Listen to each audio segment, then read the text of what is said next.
నమ్మకం అమ్మ లాంటిది. మా మీద మీ నమ్మకం మిమ్మల్ని తప్పకుండా అమ్మని చేస్తుంది.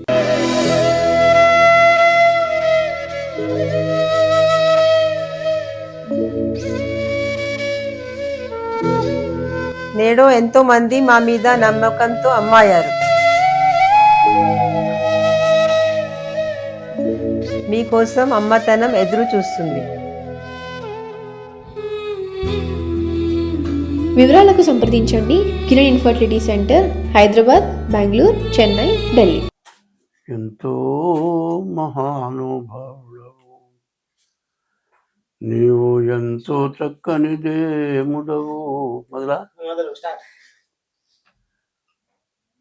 శ్రీ గురుభ్యో నమః. హరి ఓం. శ్రీ మహాగణాధిపతయే నమః. శ్రీ మహాసరస్వత్యై నమః. శ్రీ గురుభ్యో నమః. హరి ఓం. తల్లి నిన్ను దలంచి పుస్తకము చేతంబూనితిన్, నీవు నాయుల్లంబందున నిల్చి జృంభణముగా నుక్తుల్ సుశబ్దంబు శోభిల్లన్ బల్కుమో నాదువాకునను సంప్రీతిన్ జగన్మోహిని పుల్లాబ్జాక్షి సరస్వతి భగవతి భారతి పూర్ణేందు బింబాననా.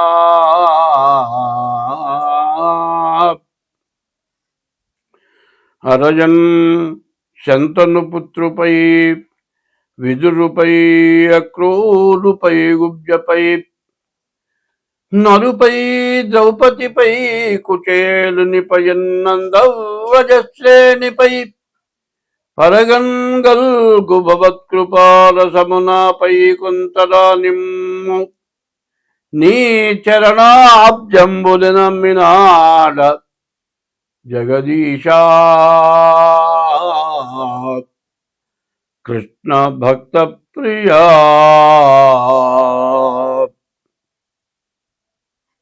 యుగాలు 4. మొదటిది కృతయుగం, రెండోది ద్వాపర యుగం, రెండోది త్రేతాయుగం. మొదటిది కృతయుగం, రెండోది త్రేతాయుగం, మూడోది ద్వాపర యుగం, నాలుగోది కలియుగం. యుగాలు 4. ఇప్పుడు జరుగుతున్న యుగం కలియుగం. ఈ కలియుగం అనేది ఆది యుగం. మొట్టమొదట వచ్చిందని యుగాది అన్నారు. అంటే సంవత్సరాది అంటారు. సంవత్సరాది కాదు, యుగాది. యుగ ఆది అంటే యుగం ప్రారంభమైన రోజు యుగాది అన్నారు. ఈ యుగాది చాలా విశేషమైంది. ఈ సంవత్సరం, ఈ యుగాది పేరు ఏమిటంటే పరాభవనామ సంవత్సరం. 19/3/2026 ఇది పరాభవ నామ సంవత్సరం. ఈ పరాభవ నామ సంవత్సరానికి అర్థం ఏంటంటే పరుల చేత భంగపడటం పరాభవం, ఇతరుల చేత వంచింపబడడం జరుగుతుందని. అయితే ఇటువంటిది మనకు జరగకుండా ఉండాలి. ఎవరికైనా ఒకళ్ళ చేత మాట పడటం అంటే చాలా కష్టం. అటువంటి పరిస్థితి రాకుండా మనం అందరం కూడా తలకాయ ఎత్తుకొని తిరగాలి. ఏ బాధ లేకుండా సంతోషంగా ఉండాలి. అట్లా ఉండాలి అంటే ఈ యుగాది సంవత్సరాది రోజున మనం పంచాంగ శ్రవణం అంటారు. పంచాంగం అంటే తిథి, వారం, నక్షత్రం, యోగం, కరణం, ఈ 5 కలిసి పంచాంగం. ఈ పంచాంగ శ్రవణం చేయాలి. ఈ పంచాంగ శ్రవణం ఎందుకు చేయాలి అనేది చెప్పుకుందాం. శ్రీకళ్యాణ గుణావహం రిపుహరం దుస్వప్న దోషాపహం గంగా స్నాన విశేష పుణ్యఫలదము గోదానతుల్యం నృణాం ఆయుర్వృద్ధిదముత్తమం శుభకరం సంతాన సంపత్ప్రదం నానాశాస్త్ర సుసాధనం సముచితం పంచాంగమాకర్ణ్యతాం. ఈ పంచాంగం ఎందుకు వినాలి? వింటే మనకు వచ్చేది ఏమిటి? శ్రీకళ్యాణ గుణావహం. మన ఇంట్లో ఎప్పుడు శుభం జరగాలి, అశుభం జరగకూడదు, మంచి జరగాలి. మనకు శత్రువు అనేవాళ్ళు ఉండకూడదు, మనకు శత్రుత్వమే ఉండకూడదు, మన మీద ఎవరికి శత్రుత్వం ఉండకూడదు, చెడు కళలు రాకూడదు. చెడు కళలు వస్తే మన ఇంట్లో ఎవరో చచ్చిపోయినట్టు కళ వచ్చింది అనుకోండి, కళ్ళని ఏడుస్తారు, తీరా లేస్తారు, కళ్ళు చూస్తారు. చూసినా కూడా ఆ మనిషి చచ్చిపోయినాడు, ఎక్కడున్నాడు, ఏమైపోయింది, కటికని చూస్తారు. ఆ మనిషి కనపడేంత వరకు కడుపులో ఆవేదన. ఇది దుస్వప్నం. ఇటువంటి చెడు స్వప్నాలు రాకూడదు. మరి గంగా స్నాన విశేష పుణ్య ఫలదం. గంగా స్నానం చేయాలి. గంగా స్నానం చేస్తే విశేషమైన పుణ్యం వస్తుంది. ఈ గంగా ఎటువంటిది? హరిపాదోద్భవీం గంగాం అన్నారు. విష్ణుమూర్తి యొక్క పాదాల యందు నుంచి ఉద్భవించి భూలోకంలోకి గంగ వచ్చింది. ఈ గంగ అసలు ఎక్కడుంది? హిమాలయాల మీద పరమేశ్వరుడు ఉన్నాడు. పరమేశ్వరుడు శిరస్సున గంగ పెట్టుకున్నాడు. ఆ గంగ ఒక్క బొట్టు విష్ణుమూర్తి యొక్క పాదాల యందున పడ్డది. ఆ గంగ ప్రపంచం మొత్తం వచ్చేసింది. మరి హరిపాదోద్భవీం గంగాం అన్నారు. హరిపాదాల నుంచి ఉద్భవించిన గంగ సమస్త పాపాలని పోగొడుతుంది. ఈ గంగ, అటువంటి గంగా స్నానం చేసిన విశేషమైన పుణ్యం రావాలి మనకు. గోదాన పుణ్యం తుల్యం నృణాం. దూడతో కూడిన గోవుని దానం ఇచ్చినటువంటి సత్ఫలితం రావాలి. ఆయుర్వృద్ధిదముత్తమం. మనిషికి 120 సంవత్సరాలు మానవుడికి ఆయుష్ ఇచ్చాడు. మరి ఇప్పుడు ఒక ఆయన ఉత్తర దేశంలో 145 సంవత్సరాలు ఇప్పుడే బతుకున్నాడు. ఇంకా అటువంటి ఆయుష్ కలగాలి. ఆయుర్వృద్ధిదముత్తమం శుభకరం. అటువంటివి మంచి జరగాలి. సంతాన సంపత్ప్రదం. మంచి సంతానం కలగాలి. నానా శాస్త్ర సుసాధనం. అనేక శాస్త్రాలు ఉన్నాయి. ఒక్క శాస్త్రం చదవడమే చాలా కష్టం. అన్ని శాస్త్రాలు చదివినటువంటి ఫలితం మనకు కావాలి. ఇవి చదివితే మనకంత మంచి శక్తి, జ్ఞానం వస్తుంది. ఇవన్నీ చేసినటువంటి ఫలితం ఉగాది సంవత్సరాది పండుగ రోజున ఈ పంచాంగ శ్రవణం చేస్తే ఇవన్నీ వస్తాయి. ఎటువంటిది? శ్రీకళ్యాణ గుణావహం రిపుహరం దుస్వప్న దోషాపహం గంగా స్నాన విశేష పుణ్యఫలదం గోదాన తుల్యం నృణాం ఆయుర్వృద్ధిదముత్తమం శుభకరం సంతాన సంపత్ప్రదం నానాశాస్త్ర సుసాధనం సముచితం పంచాంగమాకర్ణ్యతాం. ఈ పంచాంగం వింటే అంత మంచి ఫలితం వస్తుంది. కాబట్టి సంవత్సరాది పండుగ రోజున ఉదయం పూట తెల్లవారుజామున లేచి తల స్నానం చేసి దేవుడి దగ్గర దీపారాధన చేసి మామిడి ఆకు తోరణం వాకిలికి కట్టి దేవుడికి పూజ చేసి దేవుడికి నివేదన పెడతాం. ఏం పెడతాం? వేపపూత ప్రసాదం అంటారు. ఇది ఏమంటారు? మామిడాకు, మామిడి కాయ, మామిడికాయ తురిమి, మామిడికాయ తురుము, తర్వాత వేపపూత, తర్వాత చింతపండు, తర్వాత బెల్లం, షడ్రుచులు అంటారు. పులుపు, ఉప్పు,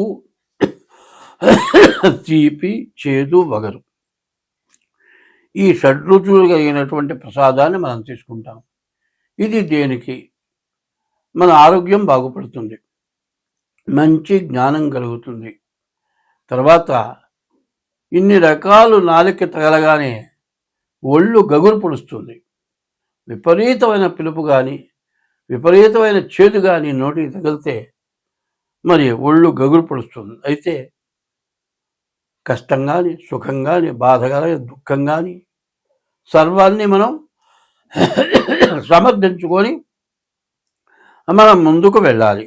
కాబట్టి ఈ వేపపూత ప్రసాదం తినాలి ఈ సంవత్సరాది పండుగ రోజున.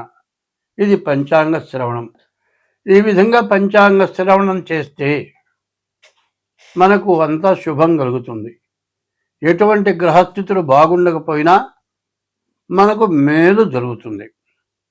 కాబట్టి ఈ రోజున ఈ సంవత్సరాది ఎప్పుడు 19/3/2026 అంటే 2026 సంవత్సరం మార్చి నెల 19వ తారీఖు గురువారం పరాభవనామ సంవత్సరం ప్రారంభమైంది. ఈ పరాభవనామ సంవత్సరంలో మరి నవగ్రహాలు 9 గ్రహాలు కూడా రాజ్య పరిపాలన చేస్తాయి. గురువారం రోజున పంచాంగం ప్రారంభమైంది కాబట్టి గురువు రాజు అయినాడు, కుజుడు మంత్రి అయినాడు. అట్లాగే సేనాధిపతి చంద్రుడు, సస్యాధిపతి శుక్రుడు, ధాన్యాధిపతి బుధుడు, అర్ఘ్యాధిపతి చంద్రుడు, మరి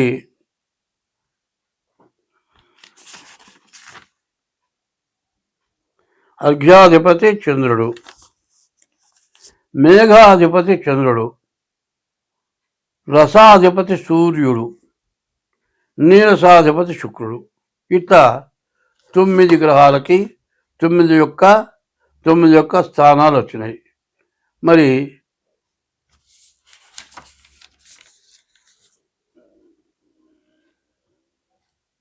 చంద్రుడికి మొత్తం 3 చోట్ల ఆధిపత్యాలు వచ్చినాయి. మరి సూర్యుడు మరి గురువు రాజు అవటం, గురువు బ్రాహ్మణ గ్రహం కాబట్టి అంతా మేలు జరగటానికి అవకాశం ఉంది. ఈ గురువు వల్ల మరి బియ్యం, మరి వెన్న, నెయ్యి, పంచదార ఇటువంటివన్నీ కూడా బాగా పంట పండుతాయి. మరి ధరలు బాగా పెరుగుతాయి. సస్యాధిపతి శుక్రుడు అవటం చేత ధాన్యాలు, మరి తెల్ల ధాన్యాలు, తెల్లటి భూములు బాగా పండుతాయి. ధాన్యాధిపతి బుధుడు అవటం చేత వర్షం మధ్యమ వర్షం, సమస్త జనం కూడా గాలి మబ్బుల వల్ల ఎక్కువ భయం కలుగుతుంది. అర్ఘ్యాధిపతి చంద్రుడు, అన్ని రకాల సస్యాలు ఫలిస్తాయి. తేనె, రసములు, ఉప్పు, మణులు, శంఖములు, చేపలు, గోధుమలు, ఆహార ధాన్యాలు, వస్త్రాలు, జొన్నలు, సజ్జలు, పంచదార, బెల్లం, పెట్రోలు, ఇతర నూనెలు, వెన్న, నెయ్యి, పాలు, పెరుగు, తమలపాకులు, వెండి, బంగారం బాగా దొరుకుతుంది. మేఘాధిపతి కూడా చంద్రుడు. సర్వదేశములందు కూడా మంచి వర్షం కురుస్తుంది. ధాన్యాలన్నీ కూడా బాగా ఫలిస్తాయి. గోవులు బాగా పాలిస్తాయి. గోవులు సుభిక్షంగా ఉంటాయి. గోబ్రాహ్మణేభ్య శుభమస్తు నిత్యం, లోకా సమస్తా సుఖినో భవంతు. గోవు బ్రాహ్మడు ఎప్పుడు కూడా బాధ లేకుండా సుఖంగా సంతోషంగా జీవిస్తే లోకం మొత్తం బాగుంటుంది అని. మరి గోవులు బాగా పాలిస్తాయి.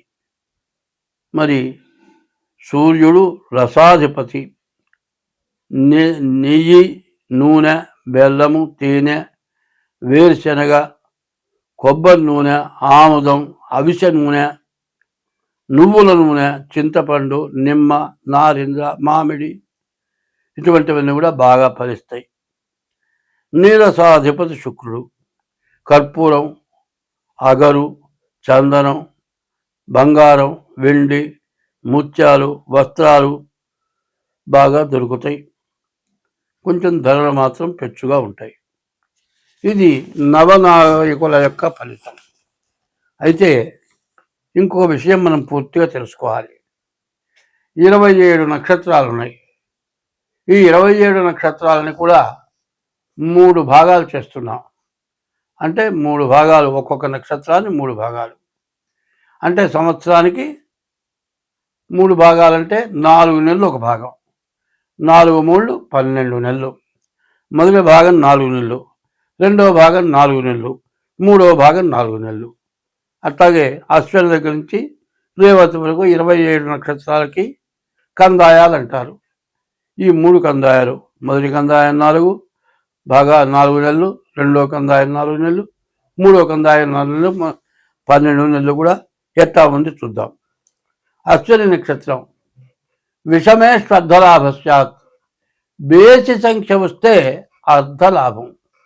సమయతు సమతా భవేత్. సరి సంఖ్య వస్తే వచ్చే ఆదాయం ఖర్చు సమానం. విషమే శ్రద్ధలాభస్యాత్ సమయతు సమతా భవేత్. తర్వాత ఇప్పుడు అశ్విని నక్షత్రం 4 2 4 మొత్తం సమానమైన సంఖ్య వచ్చింది కాబట్టి వచ్చే ఆదాయం ఖర్చు సమానం. అట్లాగే భరణి నక్షత్రం మొదటి కందాయం 7, రెండో కందాయం 0, మూడో కందాయం 2. మరి 7 2 9 వచ్చింది. వచ్చే ఆదాయంలో సగం లాభం. కానీ మధ్య కందాయం 0 వచ్చింది. 0 వస్తే ఏమిటి? మధ్య శూన్యే మనోవ్యధ. మధ్య కందాయంలో 0 వస్తే మనోవ్యాకులత. మూడవది కృతికా నక్షత్రం 3 వచ్చింది. బేస్ సంఖ్య, ఆదాయంలో సగం లాభం. చివరి కందాయం 0 వచ్చింది. అంత్యశూన్యే ఫలం స్వల్పం. చివరి కందాయం 0 వస్తే వచ్చే ఫలితం తక్కువ. రోహిణి నక్షత్రం చూద్దాం. రోహిణి నక్షత్రానికి వచ్చేప్పటికల్లా 5 2 3 మొత్తం 10. సమయతు సమతా భవేత్. వచ్చేది ఖర్చు సమానం. తర్వాత ఆర్ద్ర నక్షత్రం 3 1 4 4 8. మరి సమసంఖ్య వచ్చింది. ఈ సమసంఖ్య వచ్చే ఆదాయం ఖర్చు సమానం. పునర్వసు నక్షత్రం ఇది కూడా 10 6 2 2 10 వచ్చింది. 6 4 10. ఈ 10 కూడా సమయతు సమతా భవేత్. వచ్చే ఆదాయం ఖర్చు సమానం. పుష్యమి 1 2 2 ఇది 5 వచ్చింది. ఇది బేస సంఖ్య. మరి విషమే శ్రద్ధలాభశ్చాత్. మరి బేస సంఖ్య వచ్చే ఆదాయంలో సగం మిగులుతుంది. ఆశ్లేష నక్షత్రం ఉంది. మొదటిది 4 2 1 3 3 మొత్తం 8. వచ్చే ఆదాయం ఖర్చు సమానం. మఖా నక్షత్రం ఉంది. మొదటి కందాయం 7 2, రెండవ కందాయం 2, మూడవ కందాయం 1. ఇది కూడా 10 వచ్చింది. సమయతు సమతా భవేత్. వచ్చే ఆదాయం ఖర్చు సమానం. పుబ్బా నక్షత్రం ఉంది. మొదటి కందాయం 2, రెండవ కందాయం 0, మూడవ కందాయం 4. మొత్తం 6 సమసంఖ్య వచ్చింది కాబట్టి వచ్చే ఆదాయం ఖర్చు సమానం. మధ్య శూన్య మనోవ్యధ. మధ్య కందాయం 0 వచ్చింది కాబట్టి మనోవ్యాకులత ఎక్కువగా ఉంటుంది. తర్వాత ఉత్తరా నక్షత్రం 5 1 2 5 3 8. వచ్చే ఆదాయం ఖర్చు సమానం. హస్త నక్షత్రం వచ్చేప్పటికల్లా మరి మొదటి కందాయం 0, మూడో కందాయం 0, మధ్యలో 2. వచ్చే ఆదాయం ఖర్చు సమానం. మరి మొదటి కందాయం ఆదిశూన్యే మానవ వ్యాధి. మరి ఆ మొదటి కందాయం 0 మనోవ్యాధి. అంత్యశూన్యే ఫలం స్వల్పం. మరి చివరి కందాయం 0 మరి వచ్చే ఫలితం స్వల్పం. మొదటి కందాయం 0 ఉంటే వ్యాధి. చిత్తా నక్షత్రం వచ్చింది.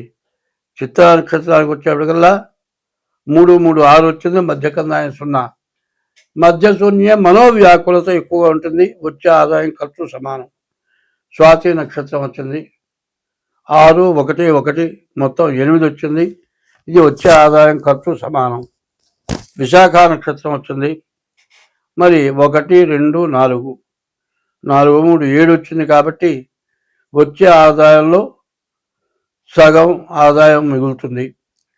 అనురాధ నక్షత్రం 4 2 6 వచ్చింది. వచ్చే ఆదాయం సమానం, వచ్చే ఆదాయం ఖర్చు సమానం. మధ్య శూన్యం వచ్చింది, మధ్య కందాయం 0 వచ్చింది కాబట్టి మనోవ్యాకులత ఎక్కువగా ఉంటుంది. జ్యేష్ఠ నక్షత్రం వచ్చేప్పటికల్లా 8 వచ్చింది కాబట్టి వచ్చే ఆదాయం ఖర్చు సమానం. చివరి కందాయం వచ్చేప్పటికల్లా 0 వచ్చింది కాబట్టి అంత్యశూన్యే ఫలం స్వల్పం. నువ్వు చేసే కష్టానికి ఫలితం చాలా తక్కువగా వస్తుంది. మూలా నక్షత్రం సమసంఖ్య వచ్చింది, వచ్చే ఆదాయం ఖర్చు సమానం. పూర్వాషాఢ నక్షత్రం కూడా 6 వచ్చింది, వచ్చే ఆదాయం ఖర్చు సమానం. మధ్యగంధాయం 0 వచ్చింది కాబట్టి మనోవ్యాకులత ఎక్కువగా ఉంటుంది. ఉత్తరాషాఢ నక్షత్రం వచ్చేప్పటికల్లా మొదటి కందాయం 0, మరి ఆది శూన్యే మనోవ్యాధి. మొదటి కందాయంలో 0 వస్తే వ్యాధి. బేసి సంఖ్య వచ్చింది కాబట్టి వచ్చే ఆదాయంలో సగం ఖర్చు సగం మిగులుతుంది. శ్రవణ నక్షత్రం వచ్చేప్పటికల్లా బేసి సంఖ్య వచ్చింది కాబట్టి వచ్చే ఆదాయంలో సగం మిగులుతుంది. ధనిష్ట నక్షత్రం సమసంఖ్య 6 వచ్చింది కాబట్టి వచ్చే ఆదాయం ఖర్చు సమానం. అయితే రెండో కందాయం మూడో కందాయం 0 వచ్చినాయి. మధ్యశూన్యే మధ్యకందాయం 0 వస్తే మనోవ్యాకులత. అంత్యశూన్యే ఫలం స్వల్పం. చివరి కందాయం 0 రావటం, వచ్చే ఫలితం చాలా తక్కువ. శతభిష నక్షత్రం వచ్చింది, 1 1 3 మొత్తం 5 వచ్చింది కాబట్టి బేస సంఖ్య వచ్చే ఆదాయంలో సగం మిగులుతుంది. మరి పూర్వాభాద్ర నక్షత్రం 4 2 1 మొత్తం 7 వచ్చింది కాబట్టి ఈ పూర్వాభాద్ర నక్షత్రం కూడా వచ్చే ఆదాయంలో సగం మిగులుతుంది.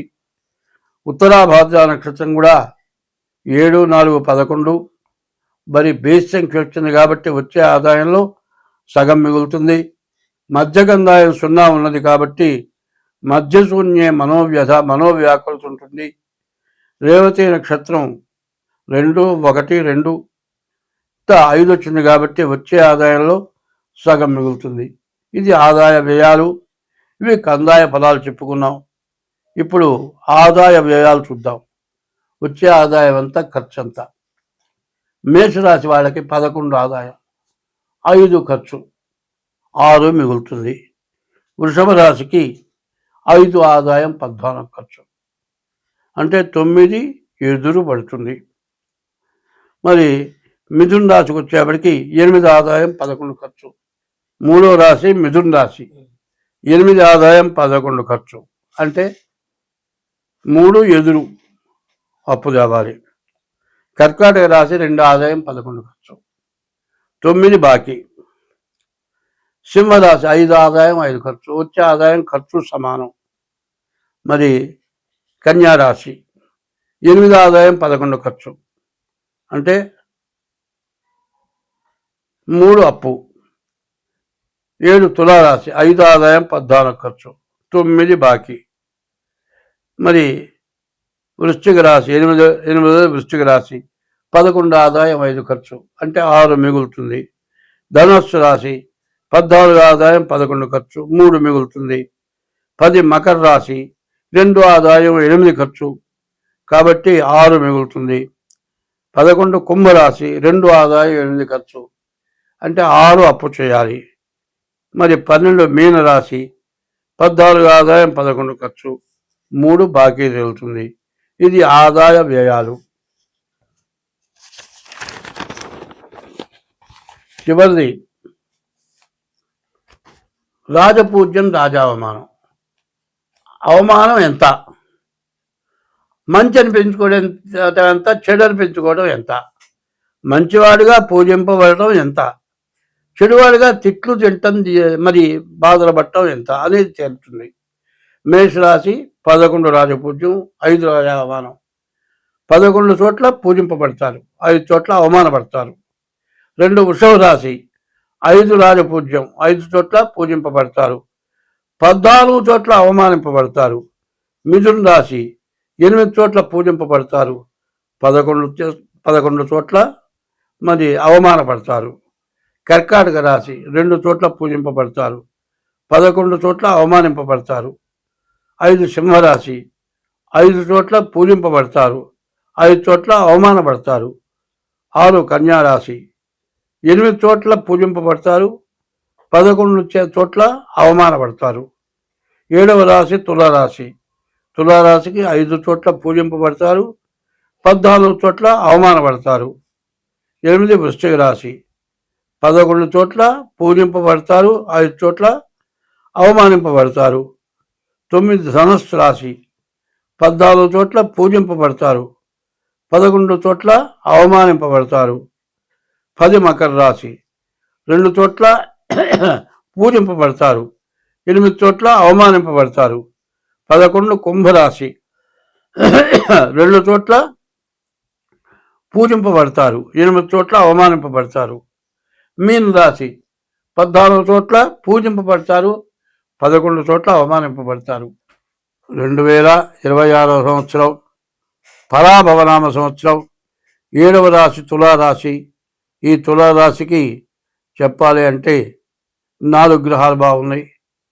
శని, రవి, గురువు, కేతువు. ఈ 4 గ్రహాలు బాగున్నాయి. శని ఆల్రౌండర్, మీరు అనుకున్న పనులు ఖచ్చితంగా అవుతాయి. రవి బాగున్నాడు, మీ కీర్తి ప్రతిష్టలు బాగుంటాయి. మీరు చేసే వృత్తి ఉద్యోగాల్లో మీకు మంచి పేరు, మంచి కీర్తి వస్తుంది, మంచి ఆదాయం వస్తుంది. గురువు బాగున్నాడు, ఉద్యోగాల్లో ప్రమోషన్కి పోతారు. చదువుకుండే పిల్లలకు చదువు బాగా సాగుతుంది, మంచి ఉద్యోగం వస్తుంది, మంచి ఉద్యోగంలో మంచి ప్రమోషన్ వస్తుంది. కేతువు బాగున్నాడు, మంచి జ్ఞానం కలిగి అందరితో మంచిగా ప్రవర్తించి చాలా చక్కగా బాగుపడతారు. స్వస్తి.